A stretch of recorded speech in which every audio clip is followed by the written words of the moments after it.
L-akkoljenza il-laqa.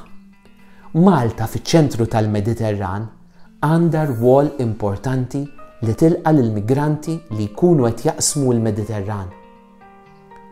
Il-Papa, fid-diskorsi li jagħmel hawn Malta, jidentifika l-kawżi li jġalu l-persuna tagħmel dan it-traġiett diffiċli fosthom il-konflitti, l-inġustizzji, it-tibdil fil-klima u l-isfruttament ta' dawn l-istess pajjiżi mill-pajjiżi Ewropej fl-modi. Messaġġ importanti tal-Papa hu li aħna rridu nsiru esperti fl-umanità. Il-Papa jqabbel il-mod ta' kif laqgħu il-Maltin lil San Pawl u jgħidilna.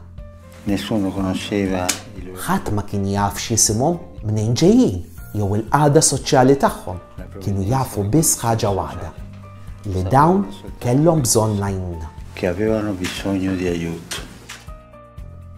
U jawgura li Malta tkun dejjem port żgur għal dawk li jkunu qed jaħarbu mill-persekuzzjonijiet u l-faqar u li jipperikolaw ħajjithom fil-Mediterran għat-tfittxija ta' futur aħjar. Il-Papa juri x-xewqa tiegħu li wara li dawk il-migranti ikunu ntaqgħu mal-ħniena ta' min jilqagħhom isiru huma stess xhieda u animaturi ta' akkoljenza u ta' fraternità.